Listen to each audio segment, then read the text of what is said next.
예레미야 51장 11절부터 19절까지 한 절씩 교독하겠습니다. 화살을 갈며 둥근 방패를 준비하라. 여호와께서 메대 왕들의 마음을 부추기사 바벨론을 멸하기로 뜻하시나니 이는 여호와께서 보복하시는 것 곧 그의 성전을 위하여 보복하시는 것이라. 바벨론 성벽을 향하여 깃발을 세우고 튼튼히 지키며 파수꾼을 세우며 복병을 매복시켜 방비하라. 이는 여호와께서 바벨론 주민에 대하여 말씀하신 대로 계획하시고 행하심이로다. 많은 물가에 살면서 재물이 많은 자여 내 재물의 한계 곧 내 끝이 왔도다. 만군의 여호와께서 자기의 목숨을 두고 맹세하시되 내가 진실로 사람을 메뚜기같이 내게 가득하게 하리니 그들이 너를 향하여 환성을 높이리라 하시도다. 여호와께서 그의 능력으로 땅을 지으셨고 그의 지혜로 세계를 세우셨고 그의 명철로 하늘들을 펴셨으며 그가 목소리를 내신즉 하늘에 많은 물이 생기나니 그는 땅 끝에서 구름이 오르게 하시며 비를 위하여 번개를 치게 하시며 그의 곳간에서 바람을 내시거늘 사람마다 어리석고 무식하도다. 금장색마다 자기가 만든 신상으로 말미암아 수치를 당하나니 이는 그 부어 만든 우상은 거짓이요 그 속에 생기가 없음이라. 그것들은 헛된 것이요 조롱거리이니 징벌하시는 때에 멸망할 것이나 야곱의 분깃은 그와 같지 아니하시니 그는 만물을 지으신 분이요 이스라엘은 그의 소유인 지파라. 그의 이름은 만군의 여호와이시니라. 아멘. 이방 민족들에 대한 심판, 이제 마지막 바벨론에 대한 심판이 50장과 51장이 두 장에 걸쳐서 기록되고 있습니다. 바벨론은 11절에 나오고 있는 것처럼 메대라고 하는 나라, 이제 나중에 페르시아라고 하는 그 나라에 의해서 심판을 당하게 되죠. 이 메대는 사실 바벨론과 굉장히 친분 관계에 있었던 그런 나라였어요. 바벨론의 나라를 세우는 근간이 되는 지역이기도 했고 또 그들과 바벨론 초기 형성을 같이 했던 그러니까 같은 비슷한 민족, 그러니까 굉장히 좀 가까워 있었던 사람이었거든요. 그러니까 바벨론 입장에서 이 메대 사람이 자신들을 심판할 것이라고 하는 그런 생각을 전혀 못했겠죠. 자기네들을 지지해주고 자기네들과 함께 할 수 있는 가장 믿고 의지했던 그 메대 사람이 이제 하나님의 심판의 도구로 사용되어서 바벨론을 실패하는 그런 내용이 나옵니다. 바벨론이 굉장히 강성했던 나라잖아요. 정치적으로나 군사적으로나 경제적으로나 어느 것 하나 부족함이 없었던 그런 나라였어요. 보통은 나라가 멸망을 할 때는 그런 어떤 세력들이 약화되고 힘이 없을 때 이렇게 멸망을 하지만 지금 바벨론은 굉장히 강성한 때, 그때 하나님께서 이 메대라고 하는 그 나라를 통해서 이 시점에 무너뜨렸다는 거예요. 우리가 그동안 봐왔던 이방 나라들의 모습을 보면 특별히 우리가 보았던 모압이라고 하는 그 나라, 굉장히 강력한 요새를 갖추었고 풍부한 물질을 가지고 있었던 그곳조차도 무너지는 것을 보았죠. 지금 바벨론도 마찬가지로 결코 무너질 것 같지 않았던 강력한 힘을 가지고 있었던 그때 바벨론을 하나님께서 심판하시는 역사의 주인이 누구신가에 대한 것들을 다시 한번 확인시켜주는 내용입니다. 오늘 바벨론이 심판당하는 내용, 그 이유에 대해서 오늘 본문은 크게 세 가지를 얘기하고 있는데 첫 번째는 11절에 보면 성전을 그들이 파괴한 것에 대한 보복이에요. 그리고 두 번째는 많은 재물을 의지했던, 마지막 세 번째는 17절에 나오는 것처럼 우상을 숭배하는 그런 세 가지의 내용 때문에 지금 바벨론이 심판을 당하는 이유를 설명하고 있어요. 먼저 11절에 보면 성전이라고 하는 것을 파괴했죠. 성전은 하나님의 임재가 있는, 그러니까 이스라엘 백성들과 하나님이 만나는 장소였잖아요. 만나서 하나님을 예배하는 거룩한 곳이었어요. 그런데 바벨론에 의해서 이 성전이 파괴되었다는 것은 하나님과 이스라엘 백성들과의 사이를 만남을 빼앗아간 그런 하나의 그런 사건이었기 때문에 하나님께서 이 성전을 파괴한 것에 대한 보복을 이유로 심판하시는 것이죠. 오늘날로 치면 우리들의 교회들을 이제 무너뜨리는 어떤 세력들, 더 이상 하나님께 예배할 수 없도록 만드는 그런 일들을 바벨론이 했다라고 하는 거예요. 두 번째는 어제 우리가 보았던 7절에 보면 온 세계가 취하게 하는 금잔이라 뭇 민족이 그 포도주를 마심으로 미쳤도다 이렇게 되어 있어요. 그러니까 바벨론이 지금 온 세계에 그 포도주를 제공하는 역할을 했다. 그래서 많은 사람들에게 정신을 빼앗는, 혼미하게 하는 역할을 했다라고 하는 거죠. 하나님으로 채워져야 할 그 자리를 이제 바벨론 스스로 그 포도주를 제공해서 그 사람들을 혼미케 하는 그런 역할을 했기 때문에 하나님께서 심판하신다라고 얘기해요. 오늘 본문은 그 포도주가 무엇인가에 대한 부분들을 설명하죠. 그들이 취하게 했던, 그들이 제공했던 포도주가 과연 무엇인가. 13절에 보면 많은 물가에 살면서 재물이 많은 자여 라고 되어 있죠. 여기서의 많은 물가는 이제 바벨론 그 성읍을 이렇게 에워쌌던 것이 유프라테스 강이 있었어요. 그래서 그 물가에 살면서 풍족한 어떤 경제력을 행사할 수 있었던 유리한 지역이 있었죠. 그러니까 그들에게 있어서 풍부한 재물들을 가지고 있었겠죠. 그래서 하나님을 대신한, 그러니까 먼저는 성전을 제거하면 하나님과의 만남이 있는 장소가 아니잖아요. 그러니까 바벨론 땅에서는 하나님을 만날 수 있는 장소가 없었어요. 하나님을 제거한 그 자리에 하나님을 대신해서 의지했던 것이 뭐냐면 바로 그들이 자랑했던 재물이에요.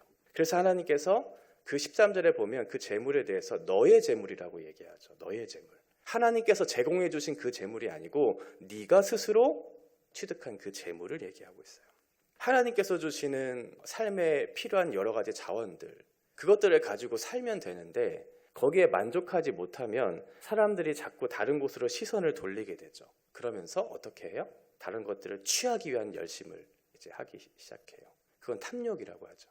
하나님께서 주신 필요, 그 필요의 것들을 가지고 살면 되는데 필요 이상의 것들을 가지고 계속해서 그 욕심을 따라 살려고 하는, 너의 재물을 취하려고 하는 일들이 있었다는 거예요. 아담이 하나님께서 먼저 우리에게 주신 에덴 동산이라고 하는 그곳을 한번 생각해 보면 너무나 풍부한 자원을 가지고 있었죠. 거기서 아담은 행복하게 살 수 있었어요. 그런데 아담은 하나님께서 주신 그 자리와 그 자원들을 그것에 만족하지 못하고 하나님처럼 되고 싶은 욕심, 그 욕심을 따라서 결국은 선악을 알게 하는 나무의 열매를 따먹었고 그 결과 죄가 우리 가운데 들어와서 인간이 불행하게 된 거잖아요. 그러니까 탐욕 자체가 인간을 불행하게 된 그 원인이 되었다는 거예요. 그 만족하지 못하는, 바벨론이 바로 그랬다는 거예요. 오늘날도 우리가 사는 이 시대에 전쟁이 일어나는 이유가 결국은 욕심 때문이잖아요. 많은 사람들이 굶어 죽어가는 이유가 욕심 때문이잖아요. 하나님께서 주신 이 터전은 모든 인류가 살기에도 부족함이 없는 터전을 주셨고 모든 인류가 먹고도 남을 만큼의 양식을 주셨는데도 불구하고 많은 사람들이 전쟁으로, 기근으로 죽어가는 일들이 일어나요. 다 욕심 때문에 그렇죠. 필요 이상의 것들을 채우려고 하는 욕심 때문에. 하나님 대신 무언가를 채워야 하는데 나에게 채움을 받기 위한 그 재물을 계속해서 얻고자 하는 그 욕심 때문에 사람들이 불행하게 된 거죠. 그런데 13절 끝에 보면 이 재물은 끝이 있다라고 얘기해요. 이 재물이 나의 마음을 채워서 나에게 만족을 가져다주고 나에게 행복을 가져다 줄 것 같지만 우리를 속인다는 거죠. 채울 수 없다는 거예요. 그것으로 채워서 내 만족을 얻을 수 있다고 생각하게끔 하지만 그것은 끝이 있다. 일시적인 것이다. 마약을 했던 사람들을 만나서 얘기를 나눠본 적이 있어요. 그 사람들의 말은 이거예요. 왜 마약을 하는가? 왜 마약을 끊지 못하는가? 마약을 하면 굉장한 그런 쾌락을 가져다 준대요. 근데 그것이 일시적인 쾌락인 것을 안대요. 그러면 다시 하지 말아야지라고 하는 생각도 하고 그것이 나의 영혼과 나의 육체를 망가뜨리는 일이라는 사실도 안대요. 그런데 그 잠깐이 주는 그 쾌락을 잊지를 못하는 거예요. 그래서 포기하지 못하는 거죠. 그것이 나에게 만족을 가져다 주니까. 재물이 주는 만족도 이와 같다. 끝이 있다. 지금 우리가 사는 이 세상에서 우리가 가질 수 있는 재물을 통해서 나의 삶을 윤택하게 하고 나의 삶의 행복과 만족을 가져다 주는 있죠? 그런데 그것이 일시적이라는 거예요. 우리를 취하게 하는 하나의 포도주라는 거예요. 이 포도주는 우리를 취하게 하면 세상에서 바른 것들을 분별하면서 올바른 길을 걸을 수 있지 못하도록 우리를 계속해서 헤매게 하잖아요. 그 역할을 한다는 거예요. 하나님으로 채워지는 일들이 우리 가운데 있어야 되는데 하나님을 배제시키기 시작하고 하나님이 있어야 할 그 자리에 재물을 채움으로 그것들로 만족을 얻게 하려고 하는 포도주와 같은 역할. 첫 번째가 재물이다. 바벨론은 하나님의 임재를 상징하는 성전을 파괴하면서 하나님을 배제시키기 시작했고 그 배제시킨 그 자리에 하나님을 대신한 재물을 채우기 위한 그런 속임수로 가득한 곳이 바로 바벨론이다. 이렇게 얘기하고 있어요. 마지막 세 번째는 무엇이냐면 이제 하나님을 제거하고 그 하나님을 대신한 그 자리에 욕심을 채우기 시작했잖아요. 그런데 그 욕심을 채우기 위한 도구가 필요해요. 그게 뭐냐면 우상이에요. 우상. 우상은 인간이 만든 거죠. 우상을 위해서 우상을 만드는 사람은 없어요. 그 우상을 만드는 이유는 그 우상을 만든 사람과 그 우상을 섬기는 사람을 위해서 그 우상을 만든 거죠. 17절과 18절에 보면 우상의 특징들이 나오는데 우상이 어떤 역할을 하냐면 우상은 거짓된 것이라고 17절 끝에 나와요. 우리가 참된 만족을 얻기 위해서 뭔가를 만들어내고 그것을 통해 나에게 만족을 줄 수 있다고 생각을 하지만 우상은 우리에게 거짓을 가져다 준다. 참된 만족을 줄 수 없다는 거예요. 왜일까요? 생기가 없기 때문에. 17절 끝에 생기가 없다고 얘기하잖아요. 생기는 루아흐, 지난 시간에는 바람이라고 이렇게 설명을 했지만 다른 뜻도 많아요. 호흡, 숨. 하나님께서 인간을 만드실 때 흙으로 사람을 지으신 다음에 그 코에 생기를 후 하고 부으셨죠. 호흡을 불어 넣으셨죠. 그 호흡을 불어 넣으신 결과 생명이 됐죠. 그게 생명이 되었다는 거거든요. 그러니까 우상은 우리에게 생기를 불어 넣어줄 수 없는 존재. 생기가 없어요. 생명을 줄 수 없는 그런 존재예요. 호흡을 줄 수 있는 존재가 아니에요. 근데 그 무능력한 죽어있는 그 우상을 통해서 내가 생명을 얻고자 하는 그런 거짓된 시도들을 하고 있다는 거죠. 성경은 인간에 대해서 어떻게 얘기하냐면 허물과 죄로 죽었던 존재라고 얘기해요. 살아있는 것 같지만 그 안에 예수 그리스도의 참된 생명의 양식을 먹지 못한 사람들은 걷고 있지만 생명의 기운을 뭔가 하고 있는 것 같지만 그 사람은 다 죽어있다. 죽은 존재이다. 이렇게 얘기하거든요. 그게 하나님과의 단절된 인간의 상태예요. 인간이 불행한 이유는 무엇이냐면 돈이 없어서도 아니고 건강이 없어서도 아니고 물론 그것이 우리를 고통스럽게 하지만 인간의 궁극적인 불행의 원인은 하나님과의 단절로 인한 영적인 공급, 그 생명의 공급이 없기 때문에 그렇거든요. 그런데 인간은 자꾸만 일시적이고 허무한 것에 우리의 만족을 채우려고 하는 노력들을 끊임없이 한다고 하는 거죠. 그런데 그것은 우리의 영혼을 결코 만족시켜줄 수 없다. 하나님으로부터 오는 생명의 양식이 공급되어야 그분이 우리에게 호흡을 계속해서 불어 넣어주셔야 생명을 먹고 그 생명을 유지할 수 있을 텐데 자꾸만 헛된 것, 허무한 것, 일시적인 것 여기에 마음을 빼앗겨서 마치 우리를 행복하게 하고 만족시켜줄 수 있을 것이라고 그렇게 착각하는 일들이 이 바벨론의 땅에 있었다는 거예요. 그런데 하나님은 그런 분이 아니시죠. 15절과 16절에 보면 하나님이 어떠하신 분인가? 우상과는 전혀 다른 분이라는 거예요. 하나님은 창조의 하나님, 능력의 하나님이라는 거예요. 하나님은 땅을 지으시고 지혜로 세계를 세우시고 명철로 하늘을 펴신 창조주 하나님이시다. 그분께서는 물과 구름과 비와 번개와 바람을 내시는 능력의 하나님이시다. 우상과 같이 아무런 능력이 없고 아무런 생명도 없는 그런 존재가 아니고 하나님은 능력이 있으신 분이시다. 세상을 창조하실 수 있는 분이시다. 생명을 일으켜 세우실 수 있는 분이시다. 그렇게 우상과 하나님을 대조하면서 너희가 누구를 따라야 하는가? 바벨론이 왜 심판을 당하고 있는가? 라는 것에 대한 말씀을 하고 있죠.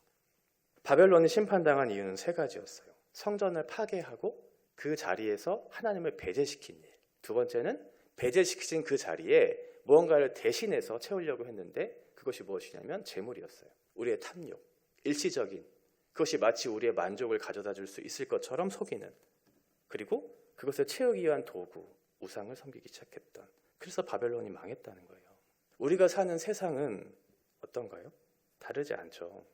하나님을 배제시키고 우리의 생각으로 또 우리가 얻고자 하는 그 노력으로 우리의 마음을 만족시키고 그것들을 채우기 위해 하나님 대신 무언가를 의지하면서 마치 그것이 우리의 인생의 영원이고 전부인 것처럼 그것을 알면서도 또 섞고 그 쾌락을 위해서 잠시 잠깐의 그 쾌락과 만족을 위해서 영원한 것을 버리고 일시적인 것을 쫓아가는 그런 어리석은 일들이 우리 가운데도 있죠. 칼빈은 우상에 대해서 이렇게 얘기했어요. 우리의 마음, 우리의 본성은 그 우상을 계속해서 만들어내는 공장과 같다 이렇게 얘기해요. 그러니까 우상은 한번 우리에게 찾아와서 끊어지는 것이 아니에요. 우리가 관심 갖고 있고 사랑하고 싶은 모든 대상들, 우리의 눈이 고정되어지는 모든 대상들, 이 모든 것들이 다 우상이거든요. 그 우상들을 끊임없이 만들어낸다는 거예요. 이제 이것이 되었다, 이것이 끝이 났다 이게 아니고요. 하나님으로부터 채워지는 그 생명의 양식이 우리의 마음을 가득 채우지 않으면 이 공허한 자리를 채우기 위해서 또 다른 우상을 만들기 시작한다는 거예요. 그것이 돈이 되었든 관계가 되었든 나의 성공이 되었든 나를 기쁘게 하고 행복하게 하는 것들, 우리의 시선과 마음을 고정시키는 모든 우상들, 그 거짓과 속임수로 우리를 취하게 하죠. 우리를 옳은 것들로 분별하게 못하게 하는, 그래서 매력적인 포도주가 가득한 곳이 바로 우리가 사는 세상이에요. 그러면 그 포도주를 먹고 마시고 취하지 않으려면 어떻게 해야 되겠어요? 정신을 똑바로 차려서 무엇이 옳고 그른지를 분별할 수 있는 그런 영적인 올바른 선택을 할 수 있는 실력들이 우리 가운데 있어야 되겠죠. 그렇지 않으면 술에 취해서 비틀비틀 거리면서 마치 내가 올바른 길을 걷고 있는 것처럼 착각할 수 있거든요. 그러한 시도를 하는 대신 하나님께서 우리에게 구해야 할 것을 가르쳐 주시는 그 내용, 그게 뭐냐면 19절의 말씀이에요. 야곱의 분깃은 그와 같지 아니하시니 그는 만물을 지으신 분이요 이스라엘은 그의 소유인 지파라. 그의 이름은 만군의 여호와이시니라. 우리가 이 세상에서 포도주를 먹고 비틀비틀 거리지 않을 수 있는 이유는 무엇이냐면 하나님의 소유가 되는 거죠. 우리가 하나님의 소유가 될 때 비로소 이 세상이 말하는 그런 포도주에 휘둘리지 않고 올바른 영원한 가치를 따라 살 수 있다고 얘기할 수 있어요. 그의 백성이 되는 거죠. 그분이 우리의 소유가 됐을 때, 그분이 우리의 마음을 채울 때 비로소 우리는 결핍을 느끼지 않을 수 있을 것이고 더 이상 세상에 속아서 비틀거릴 필요가 없다고 우리에게 말씀하고 있어요. 하나님과의 만남을 사모하시고 하나님을 배제시키지 마시고요. 하나님을 나의 삶의 주인으로 모셔서 그분을 사모하고 은혜로 우리의 가란 영혼을 채워주시기를 또한 사모하고 하나님으로부터 주어지는 그 만족을 얻기를 사모하는 마음으로 살 때 비로소 우리는 우상을 숭배하지 않고 술에 취해 비틀비틀 거리지 않고 하나님 대신 다른 것들을 취하면서 만족을 느끼지 않을 수 있을 것이라고 성경은 얘기하고 있어요. 제 말, 이 말이 무엇인지 공감하시나요? 세상 사람들은 너무나 추상적이다. 하나님, 보이지도 않는 하나님을 어떻게 영혼 가운데 채우고 그 가운데 만족을 얻을 수 있냐고 얘기하지만 예수 그리스도를 통해 거듭난 사람들은 이 말이 무엇인지 알아요. 참된 생명의 양식, 영원한 생명을 주실 수 있는 그분이 나와 함께 하시고 나와 관계 맺고 그 공급하시는 그 영적인 양식을 먹고 마실 때 우리에게 참된 평안과 쉼이 있다는 것을 알죠. 더 이상 속지 마시고 하나님께서 주시는 참된 그 생명의 양식을 먹고 마심으로 우리의 영혼, 우리의 가란 영혼들을 채워주시는 그 은혜로 말미암아 우리의 영원한 이때요 이 땅을 살아가는 그런 복된 인생들 살아가셨으면 좋겠어요. 일시적인 것, 허무한 것에 우리의 마음을 빼앗기지 않도록 오늘도 술에 취해 비틀거리지 않도록 올바른 분별력을 주시도록 우리가 기도하면서 오늘 하루를 잘 살아내시기를 바랍니다. 기도하겠습니다. 우리의 영원하신 기업이신 하나님을 구하며 나아가는 우리의 삶이 되기를 원합니다. 우리를 취하게 하는 여러 가지 포도주들, 많은 재물과 많은 우상들을 섬겨가면서 그것이 마치 우리의 영혼을 채울 수 있다고 착각하게 하는 수많은 요소들이 우리의 삶 가운데 날마다 다가옵니다. 하나님께서 우리에게 바른 분별을 할 수 있는 영적인 눈을 열어주시고 하나님의 말씀을 따라 공급하시는 생명의 양식을 먹고 마심으로 우리에게 참된 영혼의 만족이 무엇인지를 깊이 깨달아 그것을 통해서 우리가 하나님과의 깊은 교제를 누리는 것으로 인해 우리가 만족을 얻는 그런 삶을 살아갈 수 있도록 인도하여 주옵소서. 우리가 옳은 것들을 분별할 수 있는 영적인 눈이 열리기를 원합니다. 듣기를 원하는 말이 아니라 하나님께서 우리에게 주시고자 하시는 그 말씀을 들음으로 말미암아 우리에게 생명의 길이 어디에 있는지 바른 가치를 따라 살아가는 옳은 길이 어디 있는지를 다시 한번 기억하면서 오늘도 주의 말씀을 순종하며 나아가는 복된 하루 될 수 있도록 주께서 저희들과 함께 하여 주옵소서. 예수님의 이름으로 기도합니다. 아멘.